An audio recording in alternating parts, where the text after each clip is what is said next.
ইরানকে শিয়া বলে বিভক্তি সৃষ্টি করছে দেশের কিছু ফতোয়া সন্ত্রাসী, মন্তব্য করেছেন কারি আব্দুল কাইয়ুম মিয়াজি।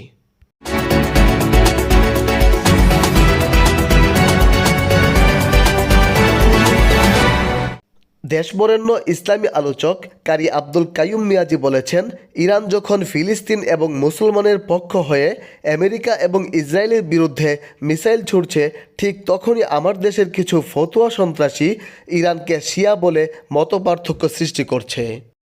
রোববার বিকাল 5টায় ব্রাহ্মণবাড়িয়ার কসবা উপজেলার কসবা পশ্চিম ইউনিয়নের 6 নং ওয়ার্ডে বাংলাদেশ জামায়াতে ইসলামী আয়োজিত ইফতার ও দোয়া মাহফিলে বিশেষ অতিথির বক্তব্যে তিনি এসব কথা বলেন। অনুষ্ঠানটি সঞ্চালনা করেন শামীম রেজা এবং সভাপতিত্ব করেন ইউনিয়ন জামায়াতের আমির সালাহুদ্দিন আইয়ুবী। ইরান যখন ফিলিস্তিনের পক্ষ হয়ে, মুসলমানদের পক্ষ হয়ে ইসরায়েলের বিরুদ্ধে, আমেরিকার বিরুদ্ধে তারা যখন মিসাইল ছুড়ছে, তো আমার দেশে ফতুয়াবাজ কিছু ফতুয়া সন্ত্রাসবাদী এরা বলতেছে না ইরান তো শিয়া, ইরাক তো শিয়া, আরে শিয়া শিয়া বলে এরা মতবিরোধ করছে। কিন্তু আপনাকে দেখতে হবে ইরান, ইরাক, আফগানিস্তান এরা ফিলিস্তিনের জন্য, বাইতুল মুকাদ্দাসের জন্য ওরা জিহাদ করছে। আমি কি করছি? আমি কি করতেছি?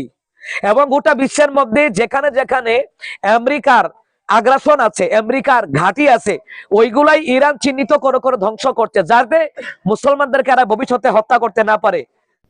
কাইয়ুম মিয়াজি বলেন, আমরা পড়ে আছি অমুক শিয়া, অমুক সুন্নি, অমুক জামাত, অমুক ওহাবি তা নিয়ে, কিন্তু পশ্চিমা ইহুদিদের চিন্তা হলো মুসলমান যেখানে আছে তাদেরকে মেরে ফেলো। তাদের নিকট কে শিয়া, কে সুন্নি, কে জামাত, কে ওহাবি সেটা মূল বিষয় নয়। এদের টার্গেট হলো মুসলমান মারো, যেখানে পাও সেখানেই মারো। ইরান চাচ্ছে আমেরিকা এবং ইসরায়েলের ইহুদিরা যাতে মুসলমানদেরকে আক্রমণ করতে না পারে। আমরা যদি মতপার্থক্য করে আলাদা হয়ে যাই, তাহলে কাফের বেঈমানরা আমাদেরকে তিলে তিলে হত্যা করতে সহজ হয়ে যাবে। আমরা বসে আছি অমুক শিয়া, অমুক সুন্নি, অমুক জামাত, অমুক ওহাবি নিয়ে পড়ে আছি, কিন্তু পশ্চিমা ইহুদিদের চিন্তা হইলো মুসলমান নামদারিদেরকে মেরে ফেলো। মানে যেখানে মুসলমান পাইবা মারবা।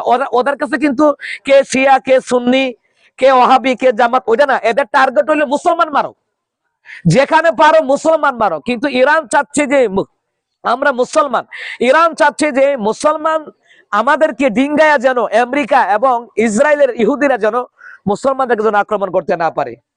তো এই জন্য আমরা যদি এইভাবে মতবিরোধ হয়ে যাই, তাহলে কাফের বেঈমানরা আমাদেরকে তিলে তিলে হত্যা করতে সহজ হয়ে যাবে।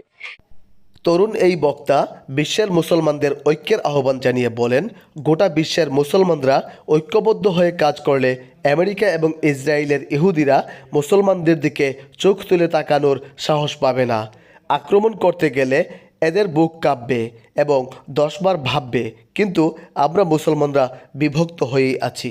ঐক্যবদ্ধ হয়ে কাজ করলে ইহুদিরা, আমেরিকান ইহুদিরা এবং ইসরায়েলের ইহুদিরা মুসলমানদের দিকে চোখ তুলে তাকাবার সাহস পাবে না। গোটা বিশ্বের মধ্যে যতগুলো মুসলিম কান্ট্রি আছে, ওরা যদি ঐক্যবদ্ধ হয়ে ইসরায়েলের বিরুদ্ধে কথা বলে, এদের বুক কাঁপবে, এবার 10 বার চিন্তা করবে। কিন্তু আমরা মুসলমানরা বিভক্ত হয়ে আছি।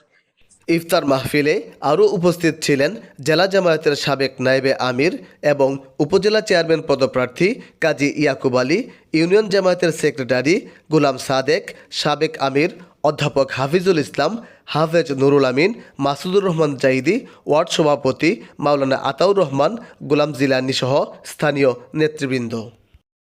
অনুষ্ঠান শেষে বিশ্ব মুসলিম উম্মাহর শান্তি ও ঐক্য কল্যাণ কামনায় বিশেষ দোয়া করা হয়।